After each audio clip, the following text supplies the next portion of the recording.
This is Gamiator coming at you with the mediation of your gaming content. Stay tuned. Do you too hate the lack of content on Pokemon trading? Well, here, we're going to have a conclusive video about how you can do such a thing on Game Boy Advance. First order of business, you can have a copy of the game that is patched with trading. So you need to do the utmost care that if these methods do not work, that means that you most likely have a patched version of your game. In which case, you would have to get the game unpatched. You're smart, you can figure that out. Now, there are two emulators that I know of that you can use to trade your Pokemon back and forth, which is very easy. I cannot overstate how simple it is. Let me demonstrate these emulators for you. So, there are only two emulators that I know of that you can use for trading Pokemon. One of them is VBA Link, and the other is No Cash GBA. So you just, for No Cash GBA, you just come down here and you click this, it'll pop up at the top right. And then for VBA Link, you come here and just scroll down a little bit and you'll see download VBA Link. You click that, it'll pop up. Yeah, you're going to want the LAN edition, or if you're not going to do this on the same computer, you're going to want to do the Wi-Fi edition, which I don't know how the Wi-Fi edition works, because, I mean, it's a low resource taking emulator. Just do the LAN edition or whatever. Okay, now that you have your No Cash emulator up, and you might already have it up, and maybe this is why you're watching the video, to get your files able to be used with something like RetroArch and then also with Visual Boy Advanced, you need to come to GBA emulator. Just go to your options, emulation setup, and you just want to change something. It doesn't really matter. You just change this to this for now. Hit autosave. Hit OK. You can always just come back and fix it later. What that does is it speeds up the emulation so it'll run a little bit faster, and then you just close it. And then all of a sudden, you're going to get a configuration settings file. And what you do is you come here to this configuration settings file, and then you come down to SAV/SNA file type, and you come here and you get rid of this. And then you type in raw. Now, what this is going to do is this is going to give you the uncompressed file type of the save files in-game, which obviously makes it universal for the other emulators that can also play the same game as Pokemon firered and leafgreen, which makes it a lot easier. So you just hit save. So, on No Cash GBA emulator, if you already have a save file and you have already changed the file configuration into the raw format by just typing in raw like you discussed earlier, you can just go back into your game and resave it, and then it'll pop up in your battery slot. It'll just be right here. Just battery. And it'll come in an SAV 100% of the time. Make sure that it says 128 kilobytes. That is the raw format. And this is what you need. Now, here.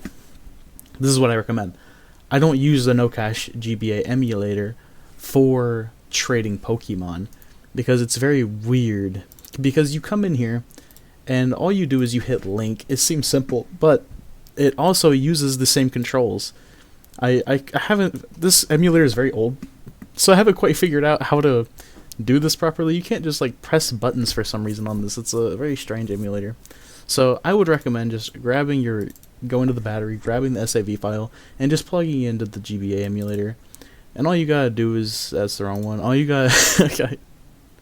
So, all you want to do is you want to open up Visual Boy Advanced. You want to go to File, you want to open the game that you were just on, which for me was Radical Red, and then you want to import a battery file.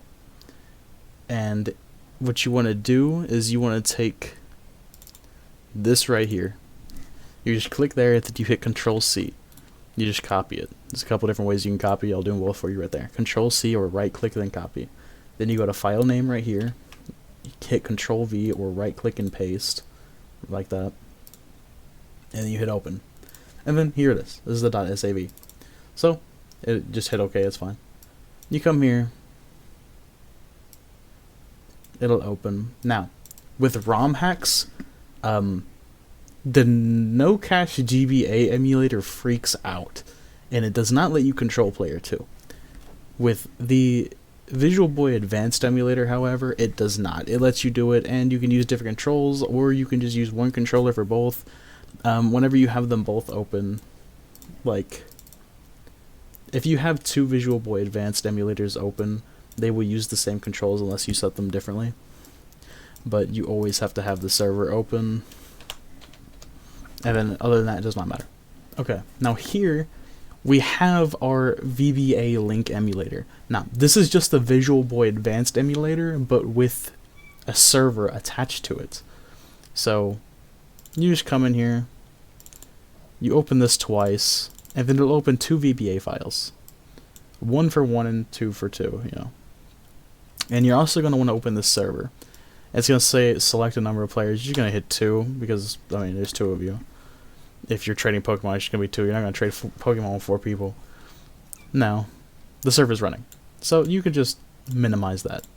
Don't exit out of it, minimize it. And now, you are going to want to load up your game on both of these emulators, whether on Wi-Fi or on LAN, on the same computer. So it's going to pop up this menu. You're just going to look for your game. Now that you're here, what you're going to want to do is you're going to want to load the files that you have.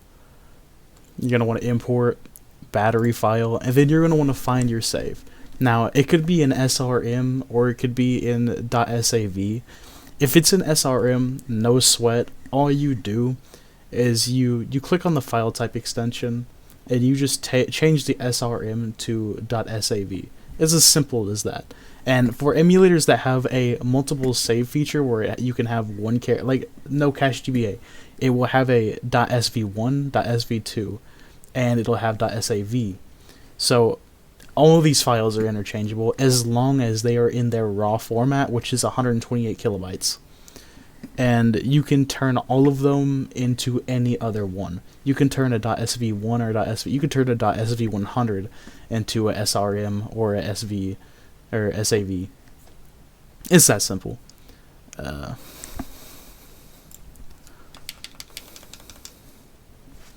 Now that you have your characters here in the Visual Boy Advanced emulator with the link capabilities, you just take your characters here. You let them each save their games. They link up. Yeah.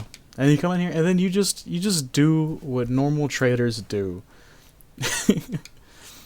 You trade Onyx for Steelix. Okay.